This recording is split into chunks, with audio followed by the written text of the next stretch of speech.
Hey guys, it's Jen Hosoi and Shay Thomas. Hello. And in this episode, we went to Beverly Hills to go interview one of her high school friends. Her name is Sarah, and she has a very, very inspiring story. Yes, it was great meeting with her. She shared her journey and how she overcame alcoholism and her eating disorder. And I think that it is great not only for addicts, but other people with the society we live in and needing to give yourself more self-love and just love and be comfortable in your own skin. And Sarah definitely is an example of someone who is that now. And she breaks it down for you from what she struggled from high school to college and, you know, just the whole journey through her life. And I just think it's great. And I definitely was inspired, and it was amazing meeting with her. And we're excited to show this to you guys and give, you know, more hope in the world. Yeah, let us know what you guys think on the comments below, and we hope you enjoy this episode. Yes. Bye. Bye. Hi guys. We're here. We're here. We here. We here. Shay, Jen, we're here with Sarah. Hello. So Just Shay and Sarah grew up together. Sarah Yes. has 7 years, right? Almost 8. Almost December 1st. 8. Yes. Yay. That's awesome. That's Yeah. really awesome. Yeah, so we know each other from way back when. Yes. And yeah, we just wanted to get together with her today so she can tell a little bit about herself and her story and all that. So you guys both grew up kind of in Laguna. Well, Go to I grew up in Kodo. yeah. Yeah. That's a big So difference. yeah. Get it Went to right. Santa and then Margarita. Santa Margarita. So we Okay. went to Santa Margarita High School together. Yes. Yeah. Okay, awesome. And Shay I was lived the- you guys were Shay wild. was the shit. She was the cool girl. Everybody wanted to be her. She was like that girl that was like way too cool for our grade, so she like hung out with the seniors as a freshman. Yeah. I mean, That was you. You were the Makes best. sense. You were awesome. yeah. Yeah. So were you. Eh. No, you were. I was but alright. No, yeah. So we went to Santa Margarita, and yeah. So we just kind of want to get down to like, Yeah. how do we want to Down to start the it? shit. So I always like, you know, how did you grow up? Because sometimes Yeah. people think like addictions are just for, you know, underprivileged or poor Yeah. people, but it really affects every lifestyle. Obviously, Mhm. Shay Totally. grew up from very lavish lifestyle. Yeah. Shay did, and so You know, you know, so it doesn't matter where you No, come from. totally. Addiction, like, Yeah. it will affect Different anyone. forms. Yeah, like, so I grew up with, like, a really great family. I mean, Yeah. literally, like, we had the white picket fence. My Yeah. dad went to Harvard. He's never drank. He Wow. just, I guess he didn't like the taste of it. Like, I didn't Yeah. either, Wow. but obviously, Yeah, but it's he like, liked I other like the things about feeling. But, yeah, so my dad is just very, like, motivated. Like, he studied at Harvard and then USC. My mom's a nurse, very sweet. I had an older Wow. brother. Like, we just always grew up, like, be the best. Like, and Yeah. maybe Yeah. some of that was a little bit of pressure as well, because for some reason, and my parents never told me this, but I internalized, like, you have to look a certain way and be a certain way to be loved. And, like, Yeah. I always had this feeling of, like, I remember from the age of, like, 4 years old, I was in gymnastics and, like, comparing my body to other girls. It started that young. Yeah. And I was like, well, why? I am a little more athletic, and, like, these girls are so skinny. Why am I not that skinny? And, like, I always just felt different and Yeah. uncomfortable in my own skin. And it wasn't anything that my parents said or did. Like, they just showed me so much love. So that's Yeah. why I was always confused. Like, why did I turn out to, like, how did I become an alcoholic and a bulimic and, like, Yeah. have all these struggles when I grew up with, like, literally everybody was like, I want your mom and dad. Yeah. I mean, they're Wow. amazing. They're incredible people. I've never even seen, my dad's never even drank before. Yeah. So, yeah. So, that was always, like, really confusing and, like, hard for me to accept. Yeah.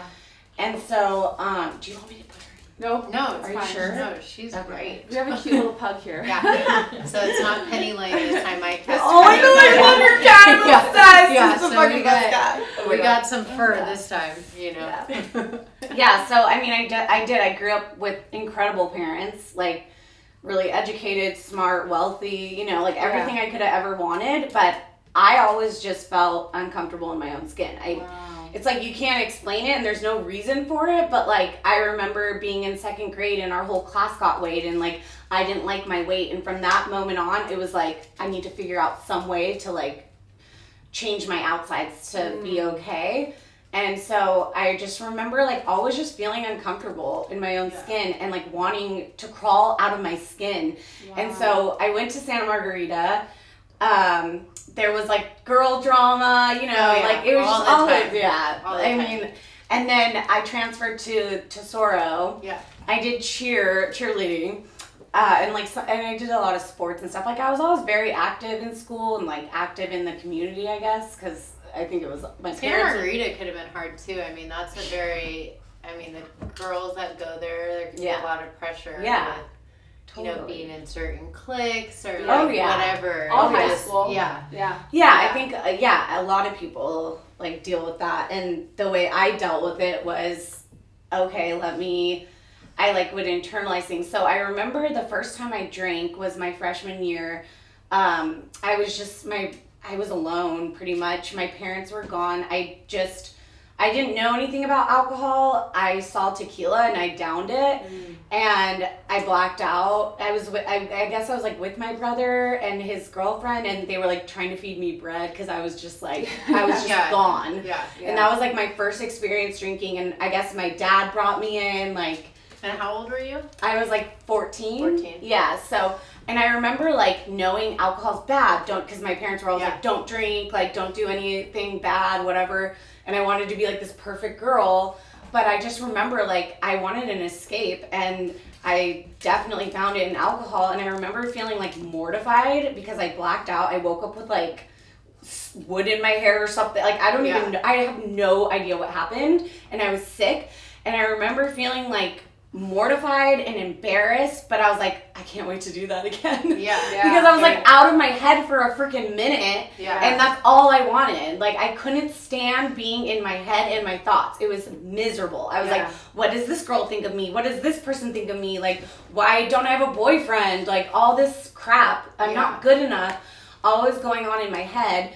And so when I finally got that first like out, I was like, damn, I was chasing it, even though it was a horrible experience. And then I remember I drank after that a few times and my friends were like, what the fuck, Sarah? Like, you're crazy. You're either like happy or sad. You're like all over the place. So I was like, all right, maybe this alcohol like isn't working for me, but I'm so miserable. Like, what else can I do? I tried going to church all the time, like mission trips, and I just didn't feel like accepted. I just didn't. So then that's when I dabbled with an eating disorder, and I kind of heard about it, like Orange County. I mean, there's a lot of pressure, and a lot of girls were like, it was always like, what diet, or like, how do you get really skinny? So, for me, it was really hard to like starve myself. So I tried to do bulimia, and I sucked at it at first. But I'm such an addict, like anything I want, I'll get it and I'll be the best at it. Yeah. So eventually, like, I struggled with, you know, really being a great bulimic. So I just kind of was like miserable for the next like couple years, just in my head, just kind of hung around girls. And then my junior year of high school, I was like, I'm done. I'm miserable. It was like I had this best friend and she won homecoming queen. She won cheer captain. She got the guy I wanted. Like I could never get what I wanted. And it was like and I know that probably sounds like the stupid things, but to me it was like I was just like, I'm not good enough. I'm not pretty enough. I'm not skinny enough. I'm not smart enough. Like all those things were just I was always beating myself up and telling myself that. And so my junior year, I started throwing up, and I was like, I'm going to be so good at this. And I was. Like, that's all I did all junior year. Like, I don't remember that year of high school. I don't remember it. Yeah. Because all I did was get food and throw up, and it was just like this vicious cycle. Like, later in life, I discovered, obviously, that so many women go through this, and I was like, holy crap. Like, I thought I was alone. And I was never going to get over these things. I was just going to live life like that. And that's just what I was accepted. So I got really good. I came back my senior year so skinny.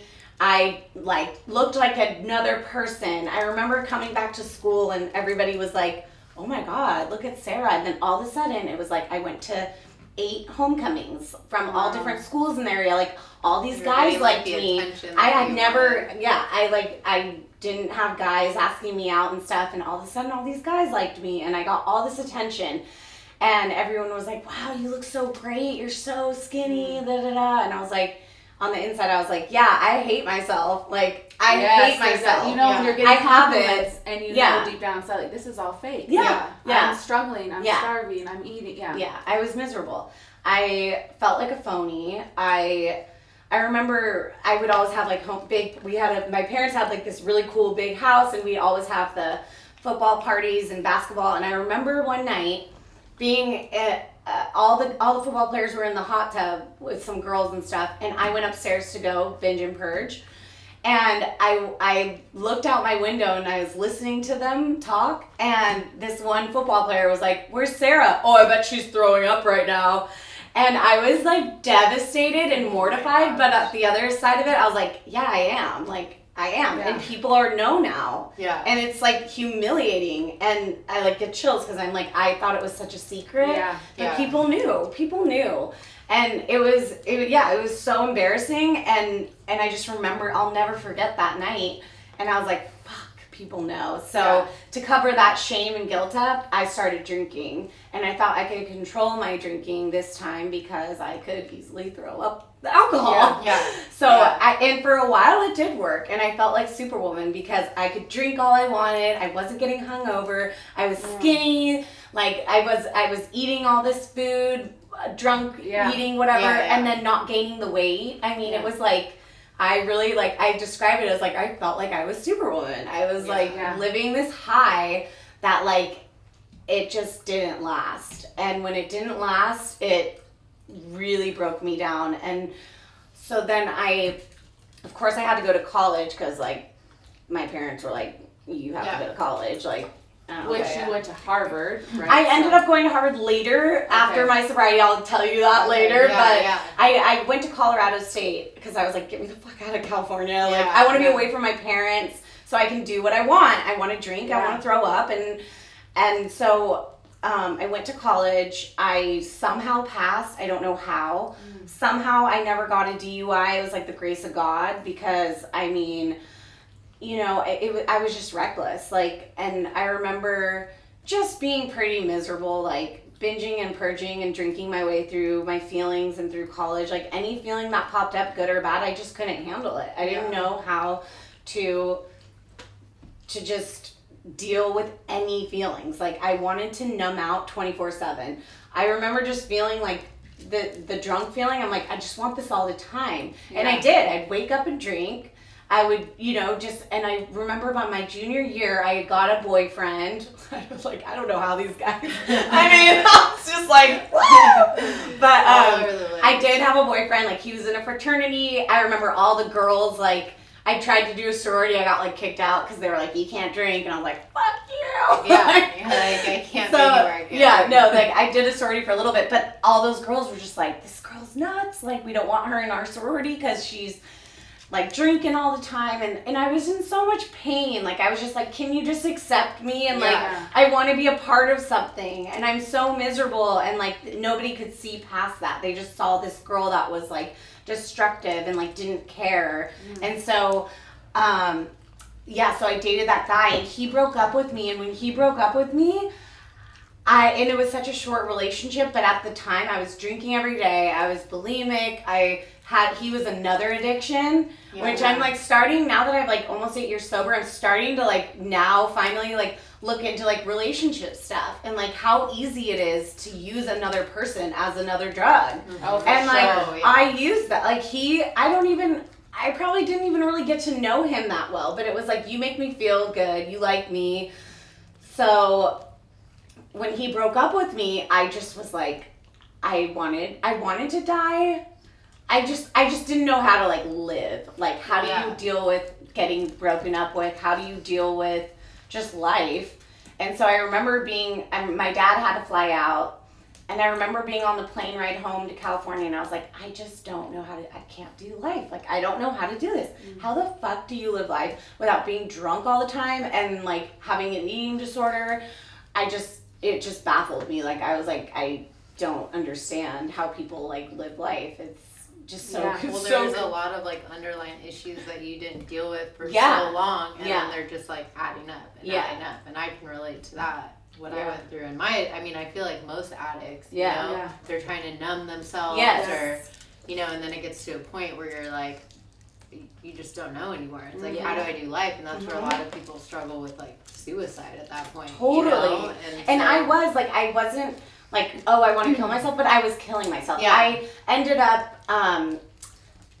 I got really drunk. I think it was like Cinco de Mayo. I didn't even know it was Cinco de Mayo, but it was Cinco de Mayo. That's how like, fucked up I was. Yeah. And I just was so drunk, and I took a bath, and I guess luckily I lived in this loft in Colorado over a restaurant. So the water was flowing over, and I ended up blowing a .48, and I was like in a coma, like basically dead from alcohol. Yeah. Not even like I mean, my experience is like I never really even tried a drug except for you're like, pot. it wasn't that bad because alcohol is like legal. No, but alcohol was but like, I was literally like putting heroin in my veins of just like alcohol. I know what you mean. Like that's what I would do to myself. Like it was, the way I drank was just so, like I was killing myself. Like I would go to I ended up that year going to the hospital probably like 8 times within a 4-month period. Just blacked out, like. Well, that's why alcohol can be so scary, because people justify it more so than like street drugs and stuff like that, because it's like, we know those aren't legal. I know. But alcohol is legal. So why is this so bad? Can't you just control it? Exactly. Oh, you're young. Like, you're young, you're just going crazy. Like, and it's actually one of the worst detoxes. Yeah. You know, when I worked medical at detox. not drugs. Oh, yeah. Yeah. When my first year of sobriety, I still was recovering. I mean, a whole year later, my brain wasn't even normal yet. And that was just from, like, one relapse. Yeah. So, I mean, and also eating disorders, people don't realize how deadly those are. So, I had that experience. I got, locked up in psych wards because they didn't know where to put me. Like, they were like, what the hell? Like, I wasn't, like, saying I wanted to kill myself, but I was killing myself. So where else are you going to put me? You were doing enough to... So the only safe place, like, I had to go to, like, detox centers, psych wards, whatever. And, I just remember, like, being there and being like, how the fuck did I end up here? Like, I'm this nice Orange County girl. What the hell happened? Like, oh my here. And my parents were just... like, come on! My parents were just, like, more... Like, they were just like, what do we do? They were devastated. It was so hard on them. And I felt obviously awful about that. And then I just remember, like, my parents... That could be hard, too, though. Like, especially with how your parents can't relate. Like, when you feel like you can't talk to your parents about it either, because, you're saying your dad never drank alcohol, and then feeling like, almost like you're not a part of your own family that way. Like, why is this wrong with me? Like, why do I have these issues and no one else in my family does? Yes. You know? Like, that can mentally be kind of confusing, too. Because I went through that. I mean, my sister's, like... Perfect. Perfect. I know. You know? It's perfect. Yeah, she is. And Oh my God. Amber, she's she's like... I know. And so, and then, my parents, they didn't have any, like, issues. So it's kind of like, what happened? I know. What's wrong? So was that your breaking point? What got you sober? No. She's like, so what led you? I woke up from the hospital. I was like, oh my God, I need a drink. I didn't die. Like, that's what I did. Yeah. So so my parents were like, what the hell? So they put me at an eating disorder treatment first at Laguna Beach Hospital. I was locked up because they were in such denial that their, like, great daughter, because I was such a good kid growing up too. And so they were like, our daughter's not an alcoholic. Ew, like, that's embarrassing. Like, what the hell? So but they were like, it's okay if she's an eating disorder, I guess. So they put me in that treatment center, and then the day I got out, I remember I was with my mom. I was so manipulative, you know how we are. Yeah. So I was like, oh, let me go to a gas station. I stole wine and just down, because I was like, I can't, I'm so miserable. This isn't a Yeah. solution. What, you're locking me up in a hospital, watching me go to the bathroom so I don't binge and purge. All that's happening is I feel disgusting and Now you're fat, just sitting with and now the I'm fact, miserable, and I have no solution, and I'm just in my head. So it's like I had to drink. which is like scary Yeah. now. Yeah. Everything's like hit you, and it's all becoming real, and you're in a hospital. Yeah. Yeah. Yeah, and so I got out of there, and then I just had a couple more experiences of getting blacked out, hospitalizations. So then my parents put me at the treatment center for alcohol and eating disorders. Although most of the time in that treatment center I was throwing up because they had all this like really good food and it was so fattening. And I was like, I'm not going to rehab and getting sober and getting fat. Yeah. Like I'd rather, Yeah. you know, that's just my thought process. Like Yeah. it's not normal. So but the main good thing that came out of that treatment center was they brought me to 12-step programs. That was the first time I got introduced to a program of recovery where other people were actually recovering from these things and Yes. other people had these same issues, which I really believed and thought I was alone. I thought I was the only person. I had no idea that there was even alcoholism and like a name, like that's how much my parents never talked about stuff like that. Like I didn't even know that that was like a thing. And that's hard to not feel like you can relate to anyone when and then you're going to keep everything in your head. You know? And what would I do? I would be thinking all these thoughts and then I would eat and then I would release. And that was my way of like, or I would drink and be numbed out and not think, and like that's just that's the only way I knew how to like deal with stuff. So so then what kept me sober finally, I mean I had a couple relapses because I was like 21. I finally was like eating disorder or alcohol or both?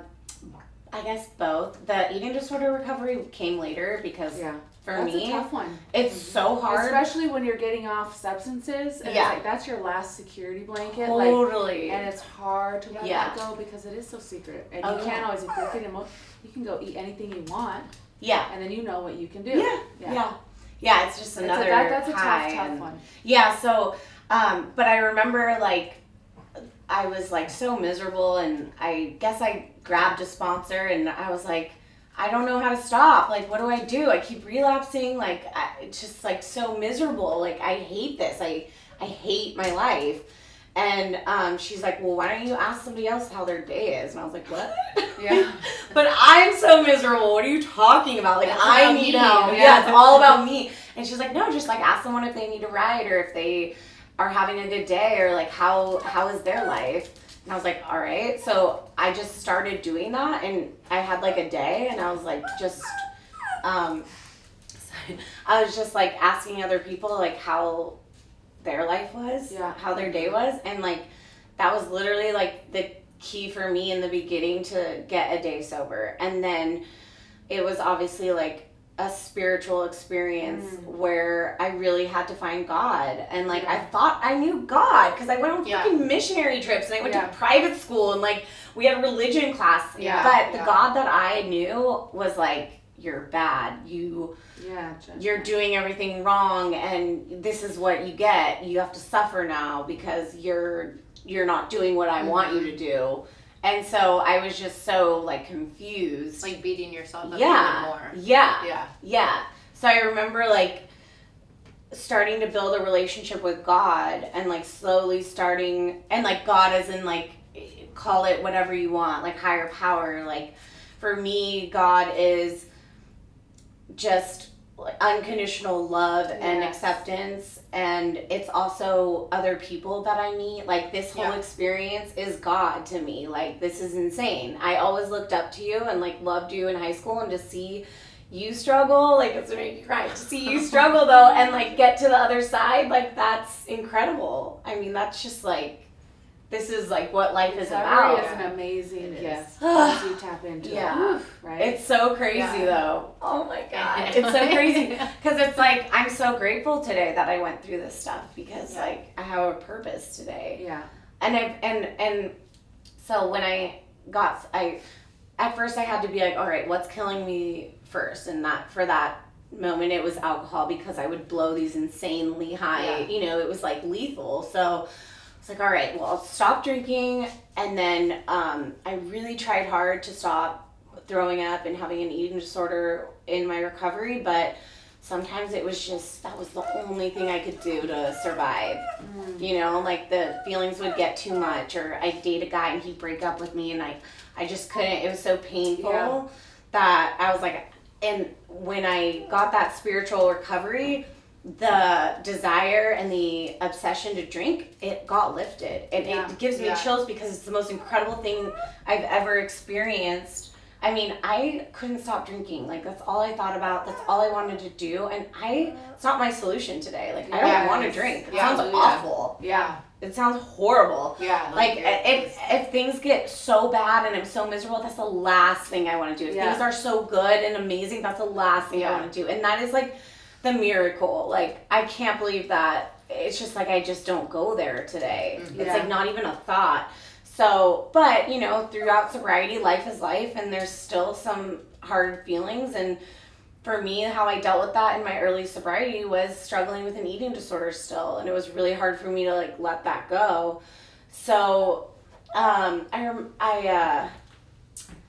would dabble, I would go to, support groups for that, and it helped, but I just couldn't get it. And it was really frustrating. And I was like, all right, pick it up. I'm moving to LA. Moving to LA. I want to do TV. I want to do real estate. And I ended up actually becoming really successful in real estate, and it's such a gift. I love that. Isn't it awesome? Well, but the reason I got successful was because I helped out. I had 2 jobs in the beginning, because my parents were like, you figure it out. Yeah. And that saved my life, because they were like, figure it out, be homeless, do whatever, we're not helping you. We're not even paying for you to go back to treatment. Like, figure it out. You know what to do now. So I moved here. I went through a lot of money, because bulimia is expensive. Like, shit. So I remember being like, oh my God, like, I'm sober. What? Like, my life is unmanageable right now. Like, it's not good. I'm like, just, spending a lot of money. I'm miserable because I'm like, struggling really bad with an eating disorder. I got really skinny again, and I thought that was gonna fix it.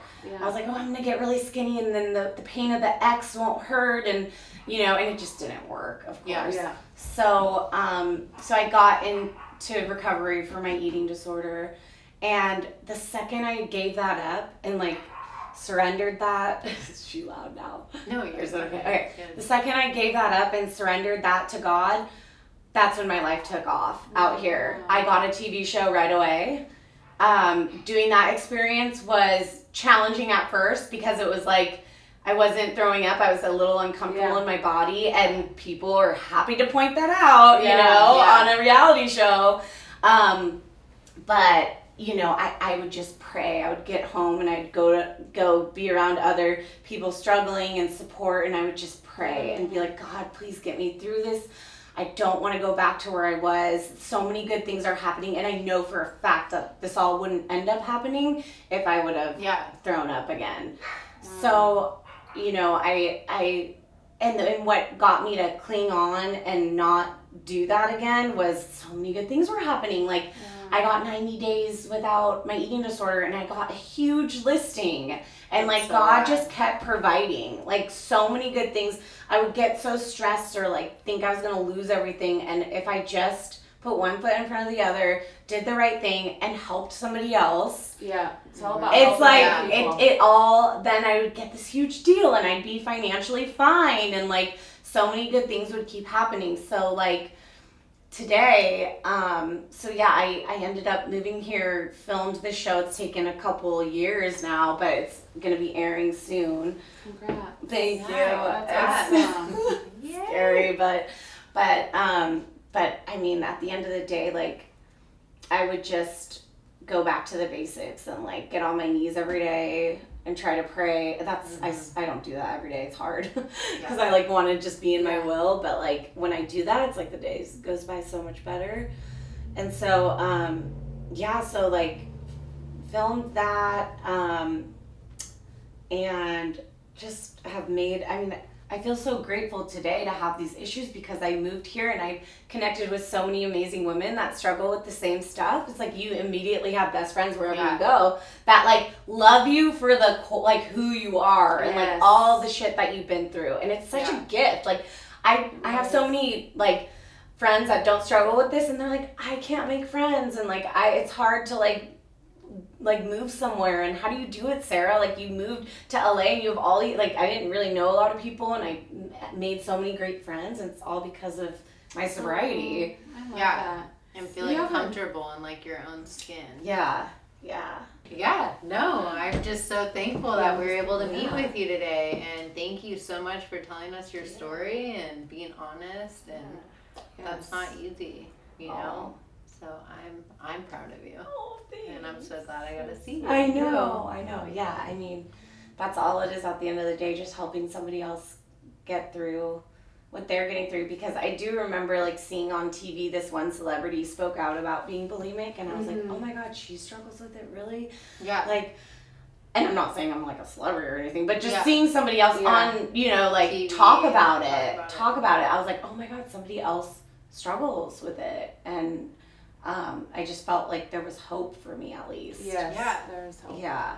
And is there anything that you would say to people that be watching this to give them hope and strength? Like, I would just say that like don't give up. I mean, that's the only thing I like didn't do at the end of the day was like I just didn't give up and I just kept trying and I kept trying and like eventually it clicked and thank God like I got a relationship with God and like and other people and like just don't give up and like it's cool because I've been able to use that in my like career because real estate was hard. It is the hardest I couldn't thing. pass the damn test so many times and I would go and cry and like I just knew like if I can get sober like I think I can overcome an eating disorder like I can pretty much do anything. I'm pretty sure, and that's been my experience. It's like we're strong people like getting through stuff like that. I feel like I can do anything and that's been pretty much my experience. And if something doesn't work out, then it's okay now. It's not God's will. Like something better is coming, or you know, it's a learning experience. And I've been able to like accept life the way life is, and not be so take everything so personally.